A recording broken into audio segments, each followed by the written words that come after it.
ہم درآمد کرنے والی جو گاڑیاں ہیں، جو گاڑیاں درآمد ہوتی ہیں اس میں 2000 سی سی سے بڑی اور 3000 سی سی تک کی ایس یو ویز پر فیڈرل ایکسائز ڈیوٹی عائد کر رہے ہیں۔ 3000 سی سی سے بڑی گاڑیوں پہ بھی ہم ڈیوٹی بڑھا رہے ہیں۔ اس ٹیکس کا اطلاق 2 کروڑ سے مہنگی لگژری ای وی پر بھی ہوگا۔ اس کے جو ایگزیکٹ ریٹس ہیں وہ ہم بعد میں اس کو اناؤنس کریں گے۔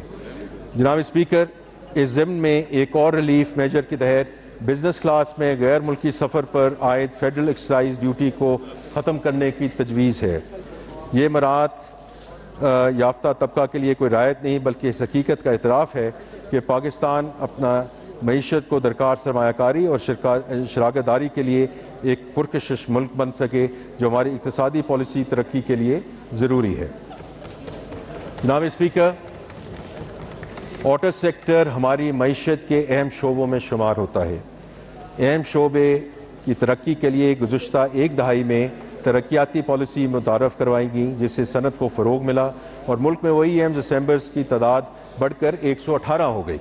ان میں ٹریکٹرز، موٹر سائیکلز، مسافر گاڑیاں، کمرشل گاڑیوں کے مینوفیکچر شامل ہیں۔ نئی مینوفیکچرنگ پلانٹس اور جدید ٹیکنالوجیز میں نمایاں سرمایہ کاری ہوئی ہے، جس سے اس شعبے میں مسابقت بڑھی ہے اور شعبے میں ماڈرنائزیشن ہوئی ہے۔ اس وقت ایک نئی آٹو سیکٹر پالیسی وزیر اعظم پاکستان کی تشکیل کردہ کمیٹی کے زیر غور ہے، جس کی تفصیلات وزیر اعظم اور وفاقی کابینہ کی منظوری کے بعد پارلیمنٹ کے سامنے پیش کی جائیں گی۔ البتہ میں اس چیز کا اعلان کرنا ضروری سمجھتا ہوں کہ الیکٹرک موٹر سائیکلز، رکشوں، گاڑیوں اور بسوں پر موجودہ رعایتی نظام اگلے سال بھی برقرار رہے گا۔ اس سلسلے میں درآمد کیے جانے والے الیکٹرک ٹرکوں پر بھی 1% سیلز ٹیکس کی سہولت فراہم کرنے کی تجویز ہے۔ تاہم حکومت کی کوشش ہے کہ ان سہولیات سے انتہائی مہنگی الیکٹرک گاڑیاں فائدہ نہ اٹھا سکیں۔ صحت کی سہولیات کی منصفانہ فراہمی اور عوامی فلاح و بہبود کے لیے ہماری وابستگی غیر متزلزل ہے۔ کینسر جیسی موذی امراض کی وجہ سے پاکستانی خاندانوں پر پڑنے والی شدید مالی اور جذباتی بوجھ کو مد نظر رکھتے ہوئے ہم نیشنل ٹیرف پالیسی 2025-30 کے تحت اور مؤثر علاج کی سہولت متعارف کرا رہے ہیں۔ مجھے یہ اعلان کرتے ہوئے خوشی محسوس ہو رہی ہے کہ ہماری حکومت کینسر اور دیگر بیماریوں کی ادویات کی مقامی تیاری میں استعمال ہونے والے 100 سے زائد اقسام کے خام مال پر کسٹمز ڈیوٹی مکمل طور پر ختم کر رہی ہے۔ اس اقدام کا مقصد ملک بھر کے تمام شہریوں کے لیے جدید اور خلوصی علاج زیادہ سہل اور قابل رسائی ممکن بنانا ہے۔ جناب اسپیکر، ہماری حکومت نے ملکی کی صنعتوں کو گلوبل ویلیو چینز میں شامل کرنے اور کاروبار کرنے کی لاگت کم کرنے کے لیے پچھلے سال ایک جامع نیشنل ٹیرف پالیسی کے پہلے مرحلے کا آغاز کیا۔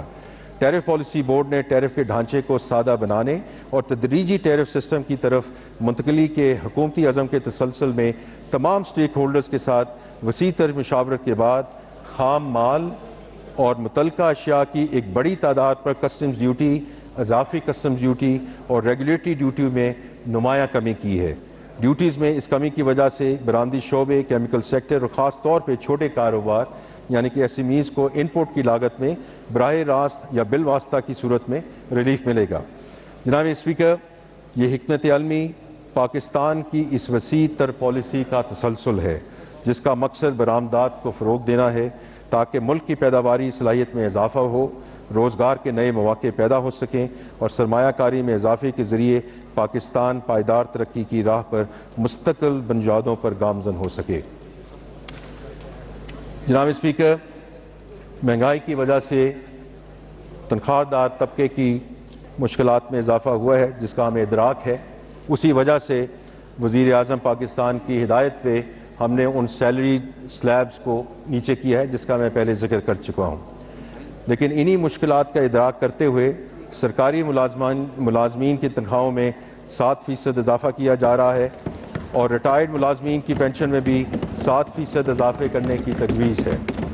اسی طرح کم سے کم تنخواہ جو منیمم ویج میں 10% اضافہ کرنے کی تجویز ہے۔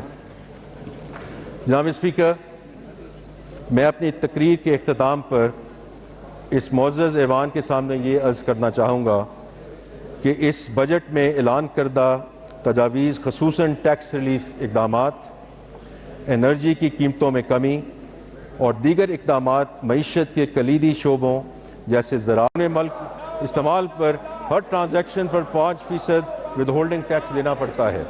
اس ٹیکس کی وجہ سے رقم کی منتقلی کے لیے غیر روایتی ذرائع کے استعمال کا رجحان بڑھ رہا ہے، جس کی حوصلہ شکنی کے لیے ود ہولڈنگ ٹیکس کی شرح کو 0.5% کرنے کی تجویز ہے، تاکہ اس معمول کی فائنینشیل ٹرانزیکشن کی سطح پر لایا جا سکے اور معیشت کو دستاویزی بنانے کی حکومتی کوششوں کو تقویت مل سکے۔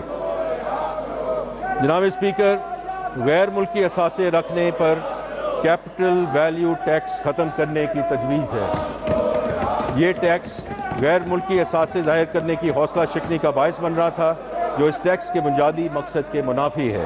ظاہر کیے جانا والا اثاثہ ایک دستاویزی اثاثہ ہوتا ہے جس پر ٹیکس عائد ہوتا ہے۔ اس ٹیکس کو ختم کرنے سے پاکستانیوں کو اپنے غیر ملکی مالیاتی حیثیت ریکارڈ پر لانے کی حوصلہ افزائی ہوگی، جس سے کمپلائنس، ڈاکومنٹیشن اور افزائی ریونیو کا حصول ممکن ہوگا۔ جناب اسپیکر، خواتین کی صحت کے لیے ضروری اشیاء مثلاً سینیٹری پیڈز اور متعلقہ اشیاء روزمرہ زندگی کی ضروریات ہیں جو خواتین کی صحت سرگرمیوں میں بھرپور شرکت کے لیے لازم ہے۔ اس لیے سینیٹری پیڈز اور متعلقہ اشیاء پر ٹیکس کے خاتمہ کی تجویز ہے۔ جناب اسپیکر، اس سے دوسرا اقدام کنٹراسیپٹوس پر ٹیکس کے خاتمے کے حوالے سے ہے۔ پاکستان آبادی کے اعتبار سے دنیا کا 5واں بڑا ملک ہے۔ آبادی میں اضافہ کی رفتار تشویشناک ہے اور خاندانی منصوبہ بندی حکومت کی اولین ترجیح ہے، اس لیے ہم کنٹراسیپٹوس پر عائد ٹیکس مکمل طور پر ختم کر رہے ہیں۔ جناب اسپیکر، اب میں اس بجٹ میں اٹھائے جانے والے ریونیو اقدامات کا ذکر کروں گا۔